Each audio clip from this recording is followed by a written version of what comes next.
Grosse Bonne Production et Ghost Killer présentent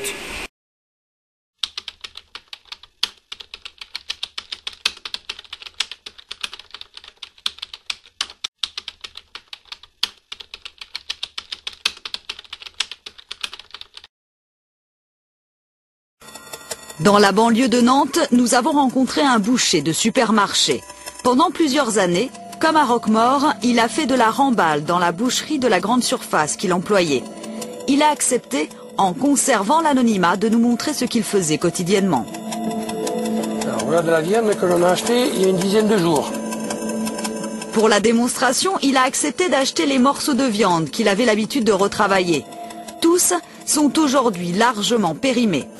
Alors on va commencer par le plus flagrant. Par le rôti de bœuf, par exemple.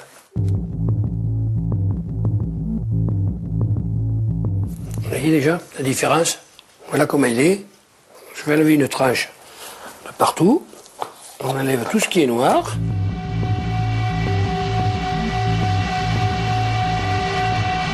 C'est sûr que si vous faites un tartare avec ça, il y a de grandes chances d'avoir ou une gastro ou... enfin, de ne pas être bien. Mais comme ça va être cuit... Oh my God! They killed Kenny!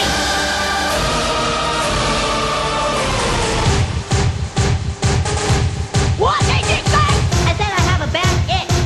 Bad bitch.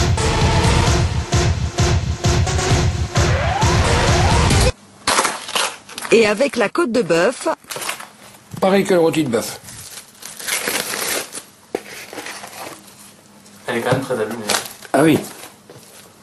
Comment on reconnaît laquelle est abîmée, par exemple? Qu'est-ce qu'elle a d'anormal? Ah mais la couleur, là. La couleur et l'odeur. Là, qu'est-ce que vous allez en faire? Mais là, je vais en faire une entrecôte.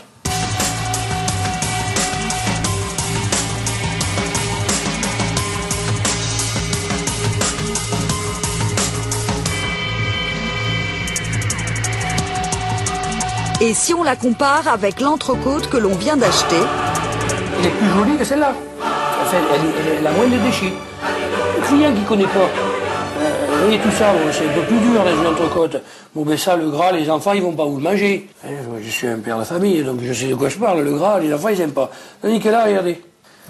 Ce que vous voulez dire, c'est presque plus vendeur quand c'est comme ça, quand on est entrecôte. Ben, il y a moins de déchets. Oui, c'est plus vendeur. Oui. C'est plus vendeur. Je vais vous faire des merguez, là. Ça va être quelque chose. Et les merguez, vous les faites avec quoi? Mais avec les produits qu'on a retirés du rôti de bœuf et des côtes de bœuf. Donc en fait, vous n'allez rien perdre de ces deux, de la côte de bœuf et de l'entrecôte. Non, là c'est la boucle bouclée, là.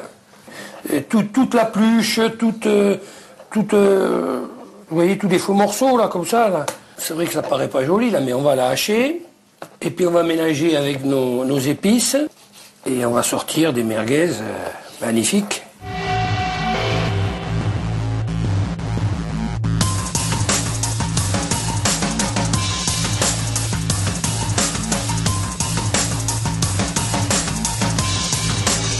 C'est l'épice à merguez qui fait la merguez, quoi. L'avantage de l'épice, c'est que ça va couvrir le goût, ça va... Oui, ah bah oui, ça va couvrir le goût. On va mettre un peu d'eau. Alors, plus vous mettez d'eau, plus ça gagne d'argent. Hein. C'est-à-dire? Voilà, ça pèse l'eau. Et ça coûte pas cher.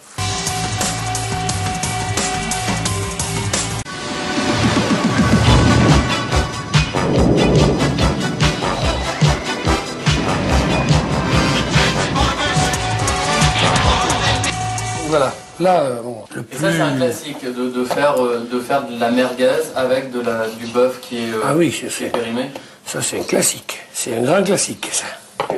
Quand on voit ça, on se demande pourquoi ils s'en priveraient. Parce que vraiment, vous avez 2, 3, 4, 5, 6, 7... Il y a 500-600 grammes, là. Bon, et donc, ça vous allez gagner, on va dire 25 francs au plus... Et il y a 30 centimes d'épices, là. Voilà. Voilà ce qu'elles ont coûté, quoi.